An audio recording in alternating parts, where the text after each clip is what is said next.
The night is black enough to swallow a city whole. Below, the front line flickers like a broken necklace, brief flashes of artillery, a ripple of tracer fire, then darkness again. Somewhere, in that darkness, a wooden biplane the Germans would normally laugh at is climbing slowly, painfully, as if it has no right to be here. Its engine sputters like a tired sewing machine, and then, at the worst possible moment, the engine goes silent. Not because it failed, but because the pilot killed it on purpose. The plane glides in, almost soundless, and the only thing the men on the ground hear is a soft rush of air like fabric, like bristles, like a broom sweeping across the sky.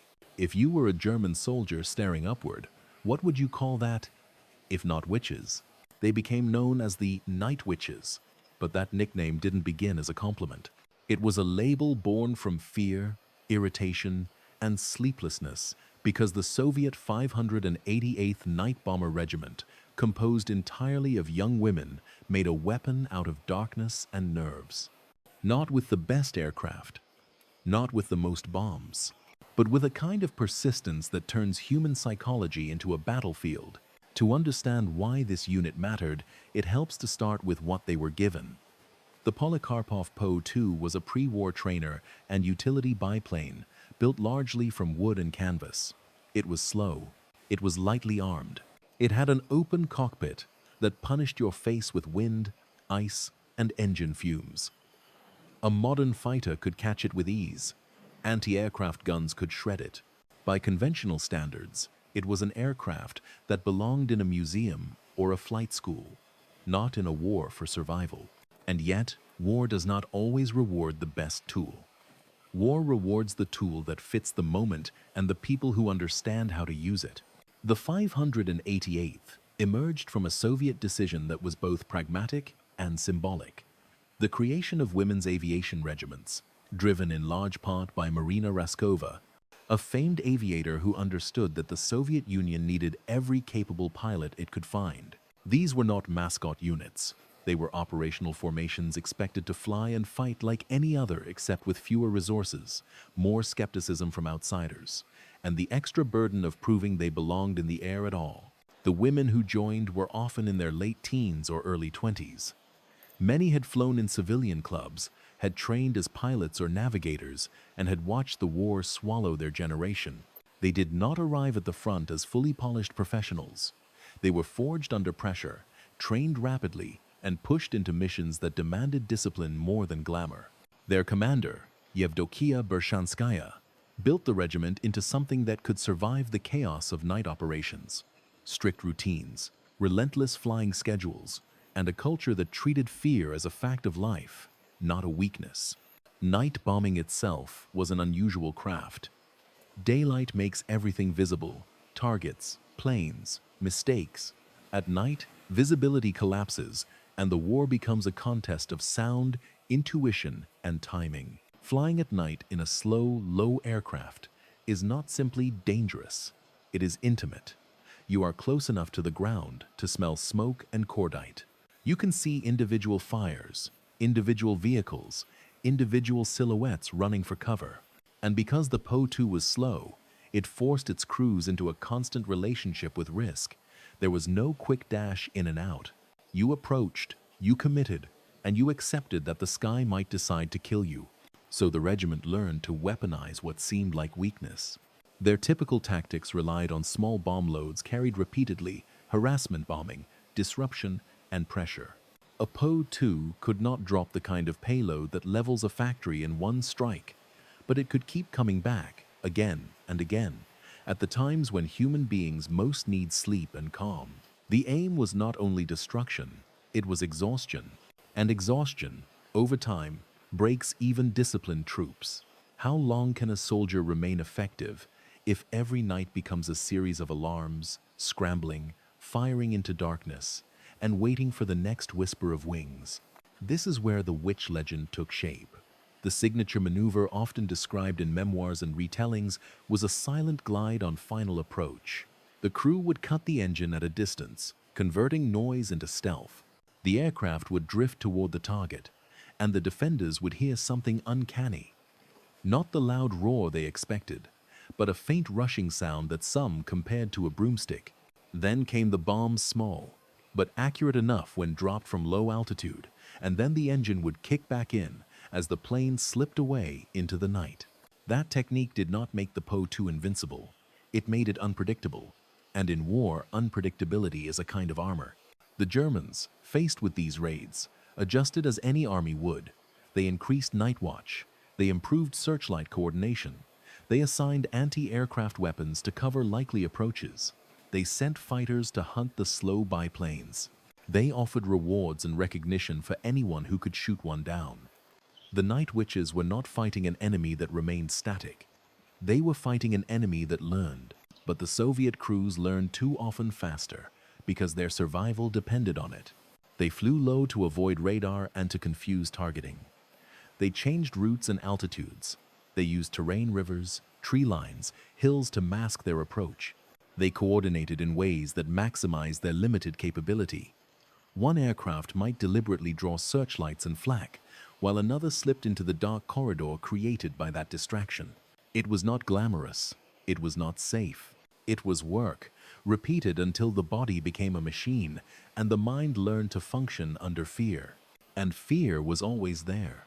Consider what it means to sit in an open cockpit at night, in winter, over a front line.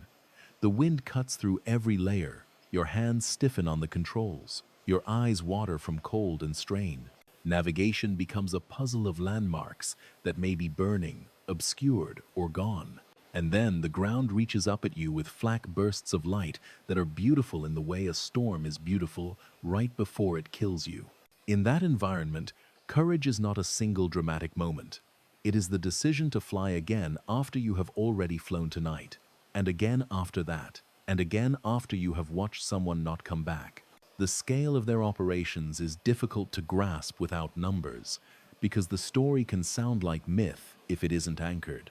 Over the course of the war, the regiment is credited with more than 23,000 sorties, dropping over 3,000 tons of bombs and tens of thousands of incendiary munitions, and producing 23 heroes of the Soviet Union. Those numbers do not exist for romance. They exist because the unit's value was cumulative. Each sortie alone might be small. Together, they become a campaign of pressure that never relents. But numbers alone still miss what made the Night Witches culturally explosive. They challenged assumptions on two fronts: military capability and gender. The Soviet Union officially promoted women's participation in many sectors, but the front lines were still shaped by deep traditions and skepticism. Many male officers and soldiers doubted that women could handle combat aviation, especially the stress and brutality of night missions. The women of the 588th did not win respect through speeches. They won it through performance. When a unit keeps flying after losses, keeps producing results, keeps delivering bombs on target, the battlefield begins to erase ideology and replace it with reality. Yet the cost of that respect was high. They were often assigned older aircraft, received fewer comforts, and operated under relentless tempo. Their gear was not designed for them. Uniforms often fit poorly. Parachutes and flight equipment could be oversized and awkward. Even basic facilities at forward airfields were harsh. And the psychological pressure of being watched, of knowing any failure would be used as evidence that they never belonged, added another layer to a job already soaked in danger. That pressure also shaped their internal culture. Bonds in such units become intense, because the people around you are not just colleagues. They are your life insurance. Trust matters more than personality. You learn who keeps their head under flak. You learn who navigates accurately when the map is useless. You learn who can land a damaged aircraft on a strip of mud without panic. The regiment's cohesion was not decorative, it was operational. Individual stories from the unit illustrate the broader reality. Pilots like Nadezhda Popova became famous for extraordinary sortie counts and repeated exposure to combat. Navigators and ground crews, often overlooked in popular retellings, were equally essential.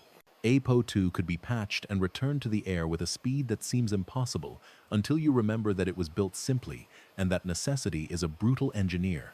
Mechanics worked in cold and darkness, repairing fabric, wood, and engines under threat of attack, because tomorrow night demanded the aircraft again. The Germans' reaction to the Night Witches also reveals something about war's emotional economy. It wasn't only the bombs that bothered them, it was the feeling of being hunted by something you couldn't see. A night raid that destroys a fuel dump is a tactical blow. A night raid that keeps you awake, that convinces you the sky is never safe, that makes you flinch at every sound. This becomes psychological attrition.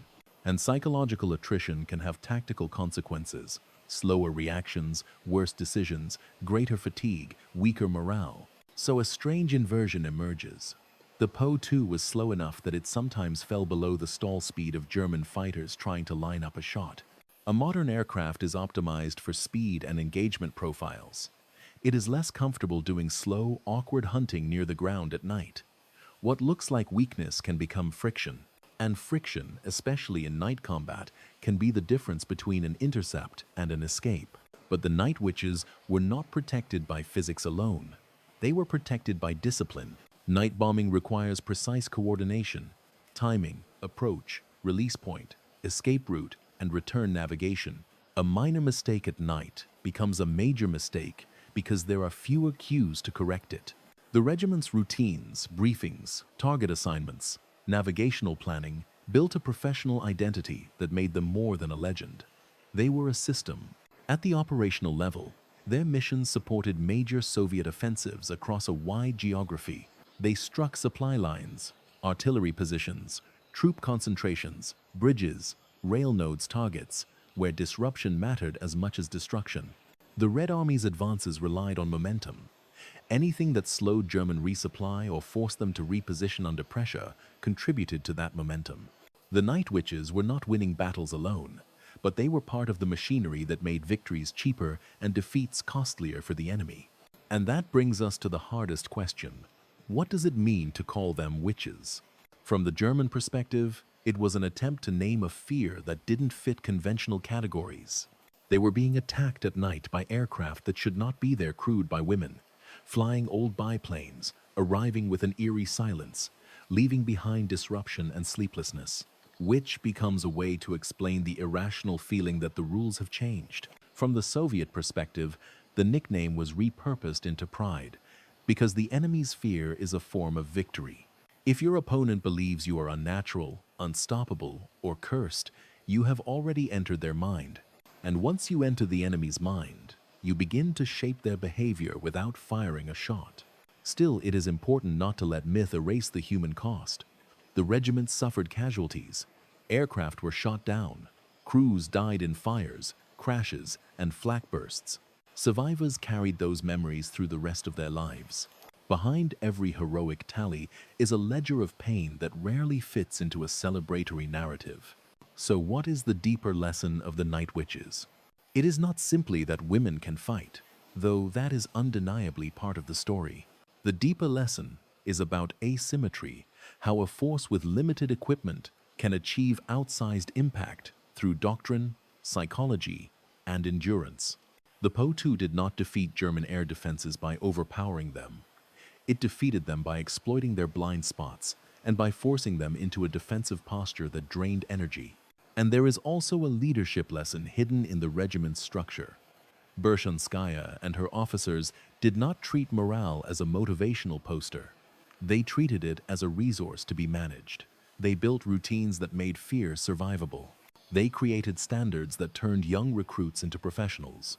They understood that in a unit asked to fly night after night, the most dangerous enemy is not always flak, it is collapse from exhaustion, loss of confidence, and the slow corrosion of purpose. That is why the regiment's numbers matter, not as bragging, but as proof of sustained function under extreme stress. One mission can be luck. 2 missions can be bravery. Thousands of missions are a system. In the end, the Night Witches leave an uncomfortable question behind, one that is relevant far beyond the Eastern Front. How many military truths are just habits disguised as logic? How often do armies mistake tradition for necessity? How often do they underestimate a capability simply because it arrives in an unexpected form? Because the 588th Night Bomber Regiment showed that you do not always need speed to be deadly. You do not always need heavy payload to be effective. And you do not always need the right identity to fight. Sometimes you only need the will to return to the air when every rational part of you wants to stay on the ground. And sometimes, the most terrifying sound in war is not an engine at full power, but the sudden silence that tells you someone has chosen to glide into your darkness.